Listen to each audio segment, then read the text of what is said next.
Hello and welcome to another episode of Stories from the Road. Today I'm in sunny London and we're joined by Kaz from Team Two Brits in the Mini. Welcome. Hi. So to kick things off, I think we'll use the same format as the guys in the milk van and we'll maybe talk a bit about the breakdowns. Driving a 1978 Leyland Mini across Africa, I can imagine ground clearance was a little bit of an issue. Any problems with that? Yeah, I mean, we hit potholes in basically every country that were quite worrying.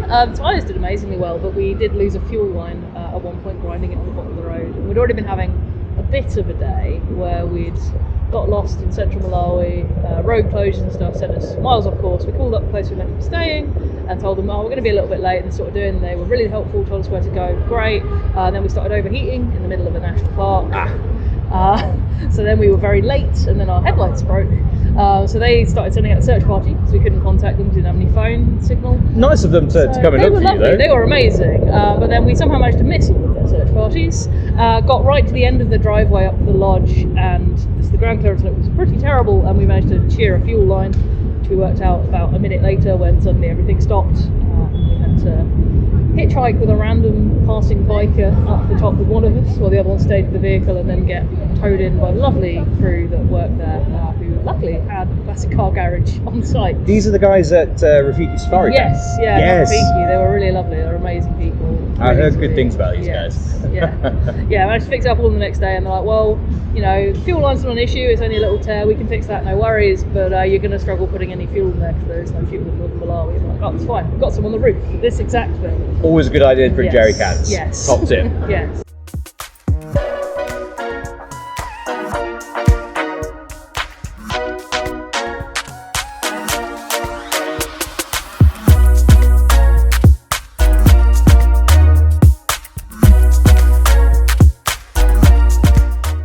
So, as you guys will know by now, we like to reward the ridiculous, the dedicated, and the little bit mad, I think it's fair to say, individuals who enter the Africa Rally in fantastic vehicles and really do, push hard to reach it to the finish line.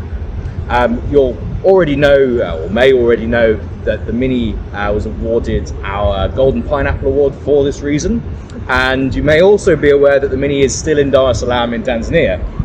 So as we are in sunny London today, the Golden Pineapple is still with the car.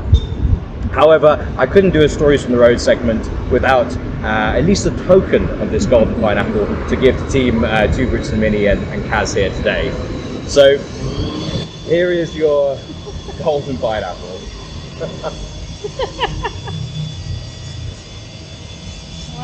There we go. Ta-da!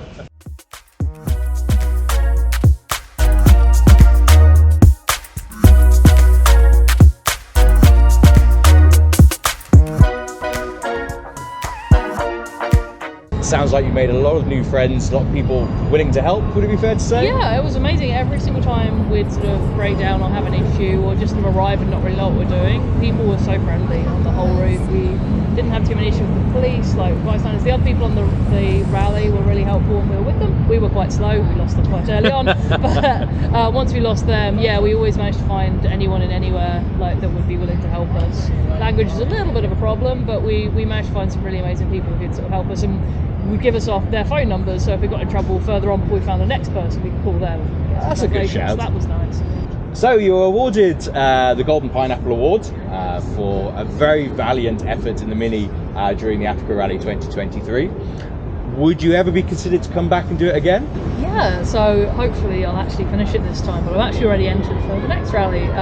The second I got back from the last one, my dad came up to me and asked if we could enter it. We've been using him as our tech support for most of the rally anyway, because neither of us knew very much about cars before we decided to do this, because we're not the brightest.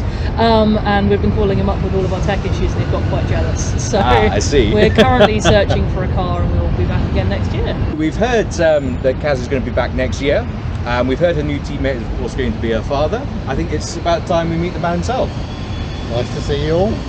So we heard you got obviously a little bit jealous of the trip, wanting to get involved in 2024.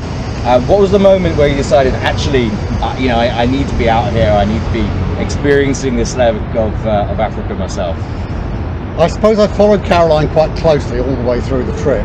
and every time there was a technical issue, she'd describe it to me, and I'd look somebody up and send her a photo and talk her through things. So I had years of dealing with tatty old 1970s cars, which 60s and 70s cars were fairly unreliable. So Caroline's lived in a generation where most cars just nothing goes wrong very often. So having been a bit of technical support during the event itself.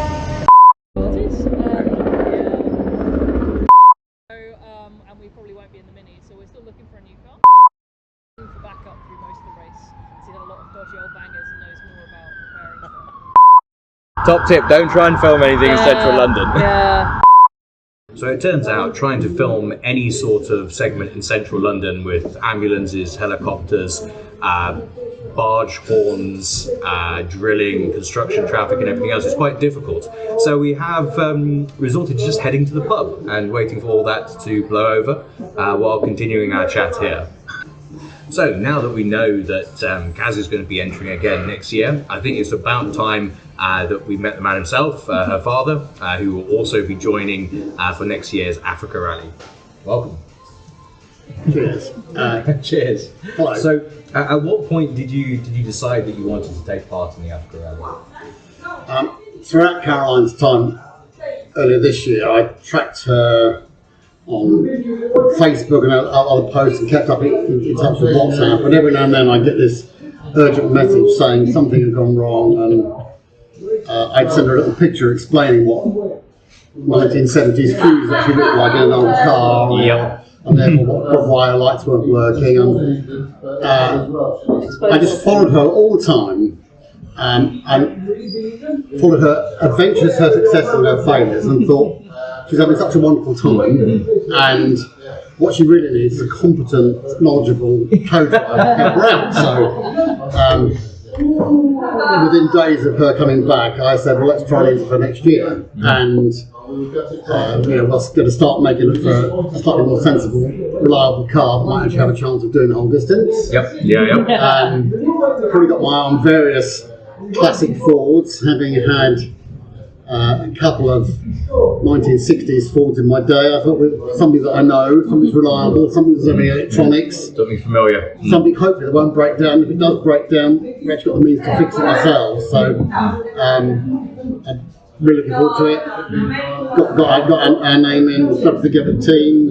We're thinking about charity support. I'm really just looking forward to getting involved. No, it sounds fantastic. Sounds absolutely fantastic. Well, I look forward to seeing you at the start line in a little over 8 months. Looking forward to great enthusiasm. Good. So if you want to join these guys on the Africa Rally 2024, simply go to africarally.com and you can sign up now.